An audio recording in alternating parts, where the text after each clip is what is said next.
Subscribe now and press the bell icon. Never miss an update.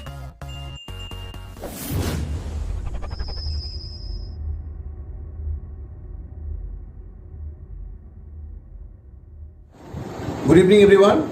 Now we are going to learn once again the most important topics in English, that is called to be the verb. आज हम लोग जो next topic पढ़ने जा रहे हैं वो है वर्ब के बारे में. अब वर्ब का इन्फॉर्मेशन दुनिया के हर ऑनलाइन साइट पे देख सकते हैं. अच्छे अच्छे टीचर, बड़े बड़े प्रोफेसर लोग बताते हैं.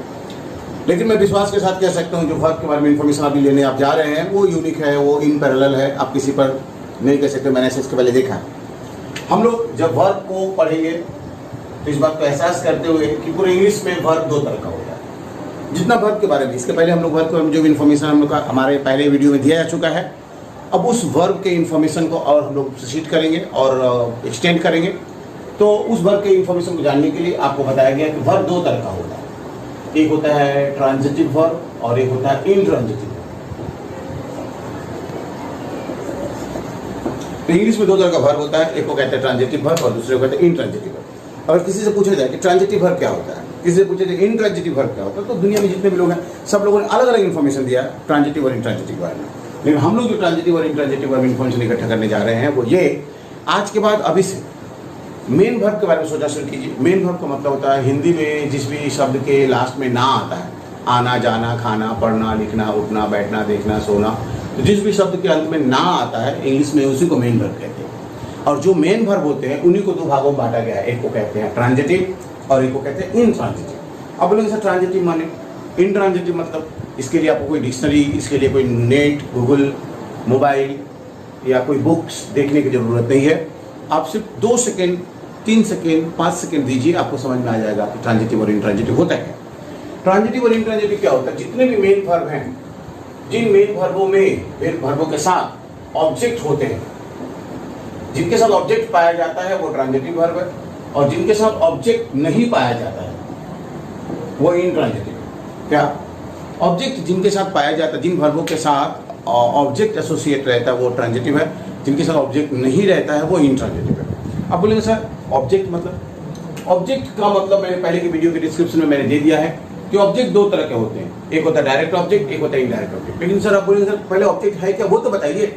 हम लोग कभी भी क्या से क्वेश्चन पूछेंगे, कोई भी सेंटेंस लिखकर उसको क्या से क्वेश्चन पूछेंगे, आंसर मिल जाएगा और जो वर्ड आंसर मिलेगा वही ऑब्जेक्ट है. तो इसका मतलब ऑब्जेक्ट होता क्या? What is object? तो object is an answer of the question written by और आस्क्ड बाय व्हाट. कभी भी क्या से क्वेश्चन पूछा जाएगा या होम से क्वेश्चन पूछा जाएगा, जो आंसर मिलता है वो ऑब्जेक्ट है. तो ध्यान रखेंगे व्हाट से क्वेश्चन पूछा जाएगा वो होता है डायरेक्ट ऑब्जेक्ट, और होम से क्वेश्चन पूछा जाता है वो है इनडायरेक्ट ऑब्जेक्ट. तो ऑब्जेक्ट क्या होता है जो इन दोनों से पूछने पे मालूम चलेगा. लेकिन ऑब्जेक्ट जो भी होता है वो हमारे मेन वर्ब को ट्रांजिटिव और इनट्रांजिटिव होने में मदद करता है. तो वर्ब वो जिनके साथ ऑब्जेक्ट हो वो ट्रांजिटिव है, जिनके साथ ऑब्जेक्ट ना हो वो इनट्रांजिटिव है. अब बहुत लोग बोलते हैं सर ये आप बता रहे हैं तो इसका कोई एग्जाम्पल. यहाँ पर लिखा रहेगा she likes mango. She likes mango ऐसा एक सेंटेंस लिखा हुआ है. उसे आम पसंद है. अगर हम लोग पूरे सेंटेंस को पढ़ के क्या से क्वेश्चन पूछेंगे उसे क्या पसंद है, तो हम लोग को मालूम चला मैंगो. तो और ये पूछा जाए कि ये मैंगो क्या है इस सेंटेंस में. इस सेंटेंस में मैंगो ऑब्जेक्ट है. और ये सेंटेंस में मैंगो ऑब्जेक्ट है, इससे साबित होता है कि जिसमें ऑब्जेक्ट पाया जाता है उसका वर्ब ट्रांजिटिव होता है. इसका मतलब मैंगो ऑब्जेक्ट है तो उसमें वर्ब जो लाइक्स है वो VT है. VT माने वर्ब ट्रांजिटिव. लेकिन अगर हम लोग इस सेंटेंस को ऐसा लिखते हैं शी गोज टू कॉलेज, वो कॉलेज जाती है. अब क्वेश्चन पूछा जाएगा कि वो क्या जाती है, क्वेश्चन नहीं बनेगा. वो किसको जाती है, होम से क्वेश्चन पूछेंगे तभी क्वेश्चन का आंसर नहीं बनेगा. तो कहने का मतलब जब आंसर नहीं होगा इसका मतलब ऑब्जेक्ट नहीं है, और ऑब्जेक्ट नहीं है तो वो इनट्रांजिटिव वर्ब. इसका मतलब तो ये कॉलेज क्या है, ये कॉलेज इंग्लिश का कॉम्प्लीमेंट्स है.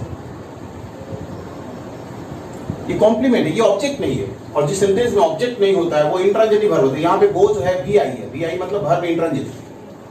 तो वर्ब इंट्रांजिटिव वो होता है जिस वर्ब में ऑब्जेक्ट नहीं होता, कॉम्प्लीमेंट्स होगा या ऑब्जेक्ट होगा नहीं तो वो इंट्रांजिटिव वर्ब है. लेकिन जिसमें ऑब्जेक्ट है वो ट्रांजिटिव वर्ब है. तो ट्रांजिटिव और इंट्रांजिटिव का पता करने का सबसे आसान तरीका है कि उसमें ऑब्जेक्ट पाया जाए.